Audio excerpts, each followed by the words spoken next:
Well, we started out the season strong at 5-1. We went into a little mid-season slump, but the team responded really well in the second half of the season. You know, we faced some adversity, losing a few games in the middle of the season, but I was proud of the way we bounced back and we responded, winning some big games down the stretch and within the league, earning the third seed in the Ivy League tournament and ultimately advancing to the Ivy League final. I think in particular senior leadership, say in particular Dean Gibbons really put the team on his shoulders from a leadership standpoint, on and off the field, you know, through his play on the field, leading by example, and just being very vocal. And there was a strong sense of urgency in our play in the second half of the year. You know, our backs were against the wall, needing to win, you know, the last couple games to qualify for the Ivy tournament, and that was evident in our play, the urgency there. And you know, through Dean's leadership, through our senior leadership, you know, our team really responded well. I was proud of how they came back and closed down the stretch. Yeah, certainly it's a goal of ours, you know, to qualify for the NCAA tournament. You know, as you said, we advancing the Ivy final, coming up short, not getting the AQ, and then, you know, being close for an at-large bid. You know, I certainly think at the end of the season, the way we were playing, you know, we were deserving of being a tournament team. You know, but it's your entire resume and your entire season. And I think there were games in the middle of our season where, you know, we weren't deserving of you know, receiving an at-large bid. So, you know, inconsistency certainly hurt us.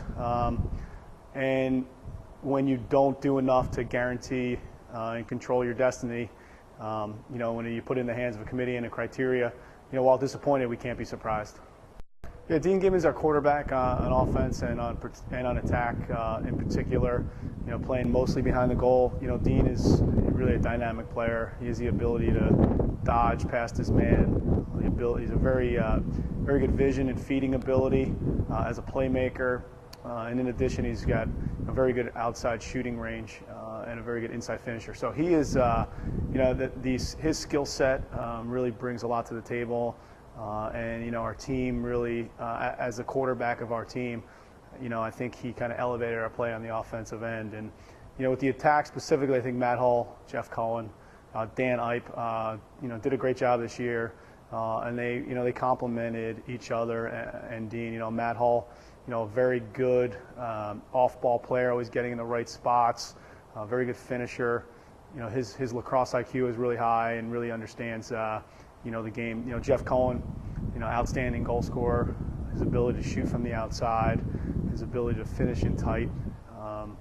You know, I think he's close to about 100 goals in his career right now for 3 years, and you know, he certainly you know, was a big positive on the offensive end this year with his ability to put the ball in the net. You know, and then Dan Ipe, you know, had a great freshman year. You know, he adds another element to our offense and to our attack. You know, his quickness, his speed, his ability to make a play and run by his man, simply you know, generate instant offense. So I think all three of them really complemented each other very well, and complemented Dean on the attack.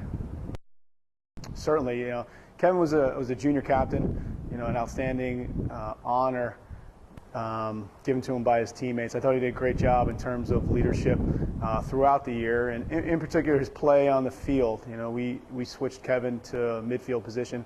He predominantly been an attackman his first 2 years, and you know, we believed his skill set you know, was better suited to play in the midfield. You know, and Kevin really was the heart and soul of our team. You know, he gives his best every single day on and off the field. And as the season went on, he really emerged what he did for our team. You know, he just does so much, and he really is a throwback midi. You know, playing defense, his ability to create and transition, his ability to pick the ball up off the ground, you know, his toughness between the lines, and then, you know, on the offensive end, you know, just a true playmaker from up top. So Kevin did so much for our team, and he really exemplifies what we ask from our midfielders in terms of what is required in our system between the lines. And, you know, he was the epitome of that this year. You know, I thought he had an outstanding season in terms of leadership and in terms of his play, and did so much to, you know, to help our team's success. The faceoffs were a consistent strength of our team this year, and you know, we were fortunate to have 2, even 3, you know, strong faceoff men. You know, senior Andy Parchman, freshman Gabe Mendel. I thought they complemented each other really well. They have different technique, different style. It allowed us to, one, not only they pushed each other in practice each day, but also allowed us, depending on our opponent, who we felt, may excel in that game, we were certainly able to be flexible in terms of who we put out there on each draw. And it was a strength of our team all year, and I thought they did a really good job. A number of high-scoring games we were in, and as the face-off has evolved, the athleticism at the face-off and on the wings, it really becomes a grind. It's difficult for one player to handle the entire load with face-offs. So, we were upwards of 25, 30 face-offs a game. We were fortunate to have two very strong face-off men who complemented each other well, and that was certainly a strength of our team all season. Certainly, I thought, as the season went along, our defense continued to improve. Our success at defensive end, was certainly, was a big part of our team success. Our ability to, shut down our opponents on the offensive end. Dan DeMaria, particularly in the midfield, ability to match and to shut down a top midfielder on the opposing team. And then, as you said, Paul Pate, Jason Ganos, Sam Steyer, Joe Petrucci. I thought as the season went along, continued to improve and gel. I think it was a matter of them just getting comfortable in the system, a new coaching staff. I thought as the season went on, they became more comfortable and as a result became more confident. It showed in our play. And I think secondly, the emergence of Harry Krieger in goal. Harry, in particular in the second half of the season, really played his best lacrosse of his career. So he was able to, make big saves, give our defense confidence, and vice versa. The improved play of our defense gave Harry confidence, and I think the combination of the two, really helped our team on the defensive end in the second half of the season.